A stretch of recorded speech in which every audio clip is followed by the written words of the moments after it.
नमस्कार दर्शक बंधु, आपण केबे का सहित जुक्ति करिसंती जे आपणक कथा शुणिबाकू प्रस्तुत नुहे एवं शेष में आपण केवल निराश ओ विरक्त होउछंती। जीवन में आमे प्रायतः एपरी परिस्थितिर सामना करू जेउटारे निजर शक्ति समय एवं मानसिक शांति नष्ट करने व्यतीत आमको किछि मिले नाही। आज आमे शुणिबाकू जाउचे निजको संपूर्ण सफा रखिथिबा एक आती एवं कादुअरे भरी रहिथिबा एक घुसुरीर कथा।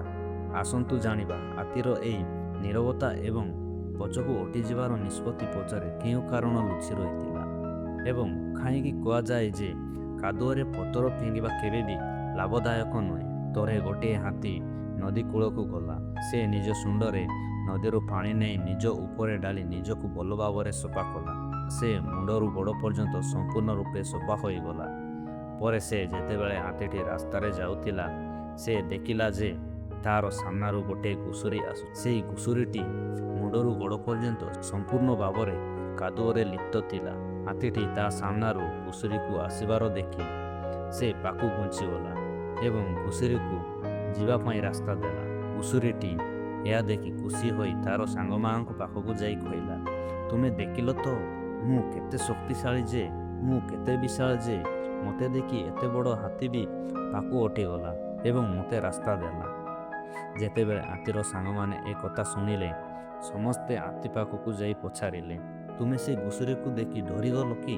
तुमे पाकू अटी गल एवं से छोट घुसुरी को जीवा पाई रास्ता देल।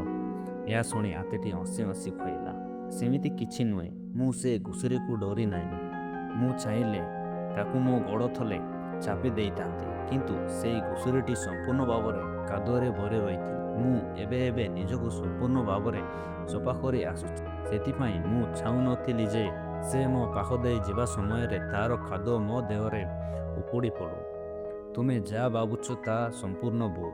एई छोटिया कहानीरू आमे एई मूल्यवान शिक्षा पाइलु जे प्रत्येक कथा, प्रत्येक झगड़ा एवं प्रत्येक जुक्तिर जवाब देवा जरूरी नुहे। बेले बेले चुप रहिबा किंबा पाकू अटी जिबा ही सबुठारु बड़ जवाब होइथाए। कौनसी निर्बोध व्यक्ति सहित जुक्ति करबा सेहीपरि जेपरि कादुअरे पतर फिंगिबा। पतर छोटे हेउ कि बड़, कादुअ आपणक उपरकू ही चिटिकी पड़िबो। जे चुप रहिबा जाने से जितेबा जाने, कारण नीरवता आपणकू नियंत्रण दिए एवं नियंत्रण रे रहिबा ही प्रकृत शक्ति। सांग माने एई प्रेरणादायक कहानीटी भल लागिथिले निश्चय गोटे लाइक एवं आउरी अनेक एमिति प्रेरणादायक कहानी गुड़िक शुणा आम चैनल टी सब्सक्राइब करंतु।